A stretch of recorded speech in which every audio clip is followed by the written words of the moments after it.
Boa noite novamente, pessoal. A gente teve um probleminha no áudio nosso, mas já estabelecemos a conexão. Eu peço desculpa a vocês e peço a compreensão também pela falha técnica que tivemos aqui. Mas, voltando aqui à agroecologia, nós estamos vendo agora a nosso composto nitrogênico. Eu vou começar tudo do zero novamente para que a gente entenda realmente como que é feito esse ciclo do nitrogênio na atmosfera, como ele é feito esse ciclo do nitrogênio no meio ambiente. Na verdade, o nitrogênio ele está composto em nosso meio ambiente em uma forma gasosa da qual é cancerígena para todo o animal terrestre que existe sobre a Terra, em grandes quantidades, visto que em pequenas quantidades, das quais são bem estabelecidas numa simbiose total entre bactérias, seres vivos e meio ambiente, aí sim, esse nitrogênio consegue ter um composto vitamínico tão grande para que todo vegetal e todo animal cresça e se desenvolva de uma tal forma com que fiquem muito bem padronizados e estabelecidos sobre a atmosfera. E de que maneira que é feito a fixação desse nitrogênio, de que maneira que é feito o estabelecimento do nitrogênio no composto dos corpos vegetais e dos corpos animais? Tudo aqui, na verdade, é uma cadeia alimentar e uma cadeia em simbiose com que todas entram em junção e todas se fazem de uma tal maneira com que todas se ficam beneficiadas com a fixação do nitrogênio, com a distribuição do nitrogênio na atmosfera. O que a gente pode ver aqui, pessoal, nesta imagem à primeira instância? O nitrogênio atmosférico como sendo padrão estabelecido sobre a atmosfera onde nós todos estamos aqui respirando. Esse nitrogênio aqui na nossa capacidade atmosférica ele é concentrado em uma pequena quantidade em relação à atmosfera maior, que está acima de nossas cabeças, que está aí a vários metros de distância além da nossa respiração. E esse nitrogênio ele acontece sua fixação justamente pela precipitação das chuvas, visto que na aula passada a gente estudou tudo sobre o ciclo ecológico, ou seja, o ciclo da água, o processo natural da água que decompõe-se pela evapotranspiração, pela evaporação da água, aí depois justamente acontece a condensação nas nuvens, e depois da condensação, a decantação que acontece através das chuvas. E essas chuvas é que acontece o processo natural com que o nitrogênio, por ser um gás, ele logo se junta com as moléculas da água, que é de H2O, e esse N, que é o nitrogênio, Ne, o nitrogênio, ele facilmente se precipita até de tal modo que se chega ao solo, fazendo com que todo o solo seja rico na produção, capacidade de nitrogênio, e não somente pela produção da chuva, mas também pelo oxigênio distribuído no solo. Nós sabemos que o solo tem uma capacidade pequena de fixação de oxigênio, mas a capacidade que existe é suficientemente para que todos os organismos, todos os seres vivos ali existentes, consigam se estabelecer e viver naturalmente no meio da qual vivem. E essa chuva, ao cair, as moléculas de nitrogênio vão se entrando nas moléculas de água, e ao cair sobre o solo faz naturalmente a fixação do nitrogênio e a infiltração desse nitrogênio no solo, fazendo com que esse nitrogênio encontre as bactérias fixadoras de nitrogênio. De que maneira que acontece? Existem dois grupos de bactérias: as bactérias simbióticas nos nódulos das raízes e as bactérias das quais fazem toda a vida livre no solo. Qual que é a diferenciação entre as duas? É que a primeira que é falada aqui, que é a bactéria simbiótica nos nódulos das raízes, elas são o último estágio que o vegetal encontra do nitrogênio no meio ambiente. As bactérias que vivem em vida livre no solo, essas fazem a quebra do nitrogênio, transformando em amônio no solo, transformando em nitrogênio com suas moléculas mais quebradas. E essas bactérias que fazem a fixação dele nos nódulos das raízes, captam toda essa amônia do solo, todo esse nitrogênio do solo e o transformam em nitrato. Visto que nitrato é um composto do qual todos os vegetais necessitam. Necessitam porque toda a força, toda a vitalidade, toda a maneira de crescimento de um vegetal está ligado na capacidade de nitrogenização que existe nele. A falta do nitrogênio causa aos vegetais o quê? Amarelamento das folhas, causa atrofiamento dos colmos, atrofiamento do caule e causa ao vegetal uma atrofiação natural do seu corpo, fazendo com que o seu processo fotossintético, ou seja, o seu processo de fotossíntese, diminua gradativamente e de uma forma com que, pelo amarelamento de suas folhas, os seus estômatos vão permanecendo cada vez mais fechados. E pelos estômatos permanecerem fechados, não recebem a luminosidade adequada para que ocorra a fotossíntese.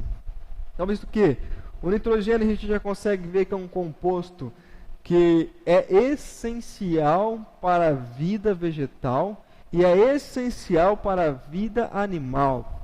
Porque nós sabemos que pelas quebras de moléculas do nitrogênio, ele chega facilmente em nitrato sobre o solo.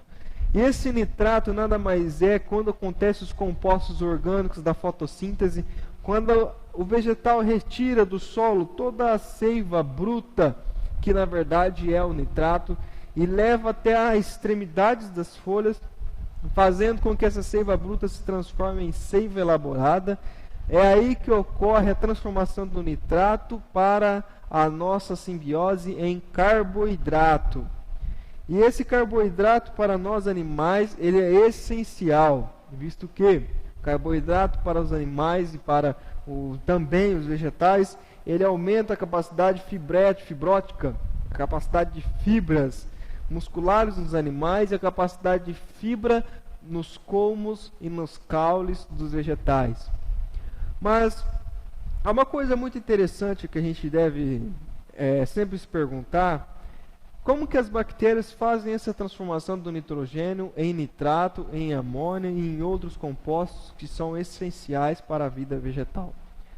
Essas bactérias que vivem livre no solo, essas bactérias fixadoras de nitrogênio que estão encontradas nos nódulos das raízes, na verdade, elas se alimentam do nitrogênio para que aquele nitrogênio alimentado, eles fazem em seus estômagos, em suas capacidades de quebra de molécula, toda a quebra da molécula do nitrogênio, de tal forma que estas moléculas, após serem quebradas, elas conseguem dar às bactérias uma divisão celular uniforme, uma divisão celular natural, da qual faz com que todo o núcleo bacterial, com que todo o núcleo de bactéria se desprenda em dois, dos dois em quatro, e assim acontece sua proliferação natural.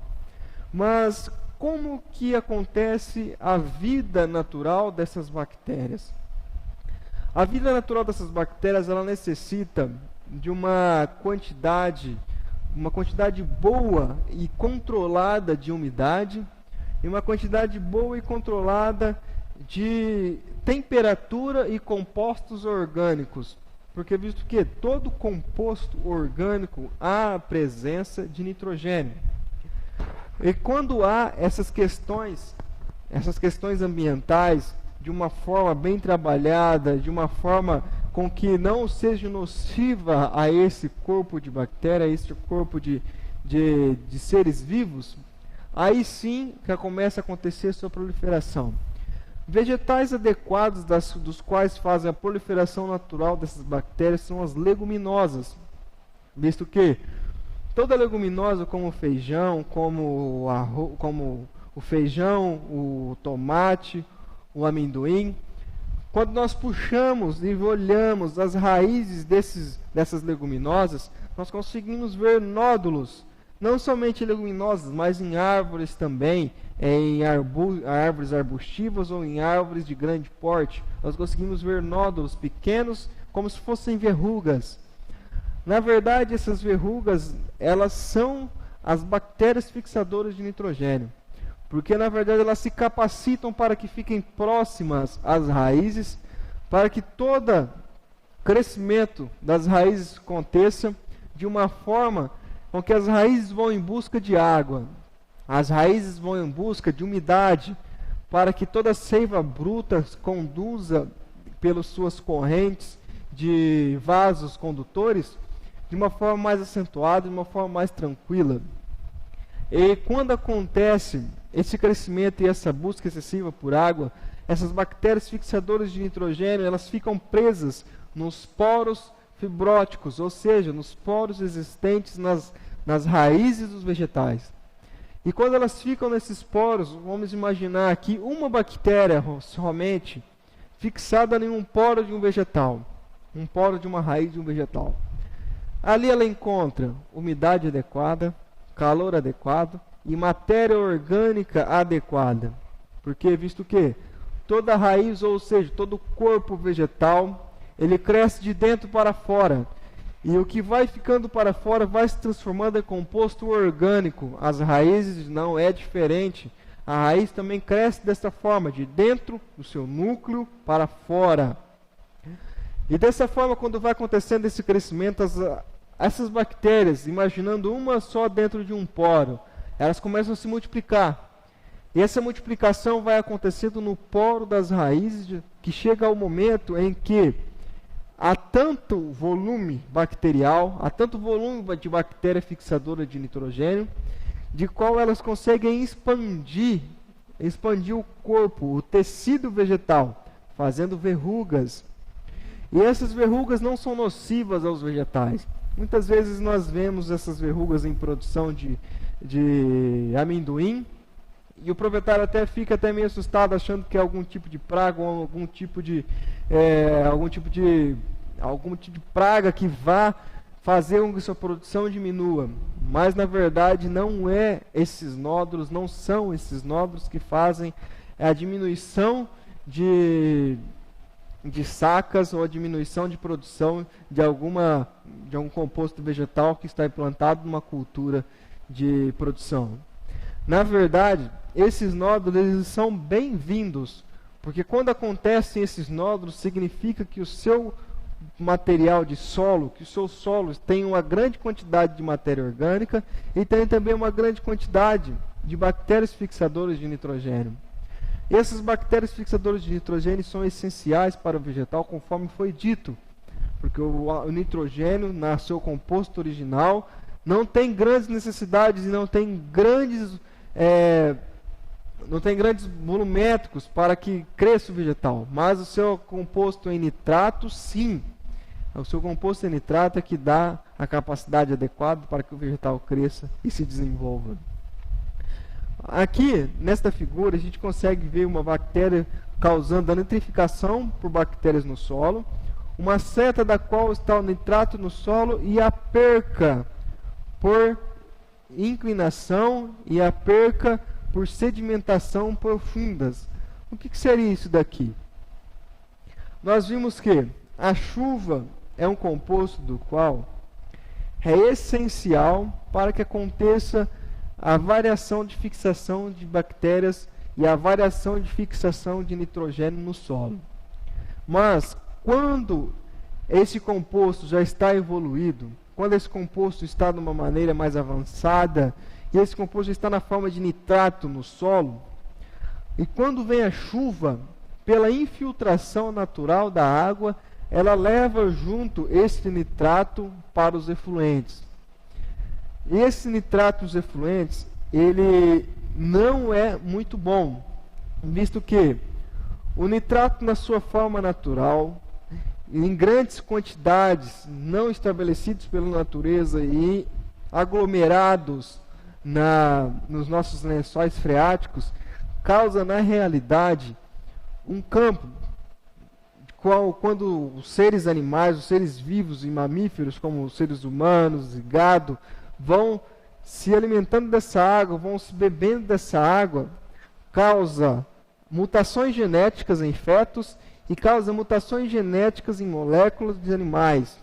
Porque o nitrato em uma grande concentração não é bem-vindo aos seres animais.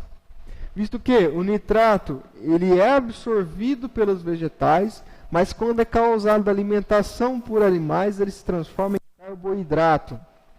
E esse nitrato ele está presente aonde? Ele está presente nas gemas apicais dos vegetais, visto que ele é quem dá o crescimento de novos galhos, de novas folhas, e ele está presente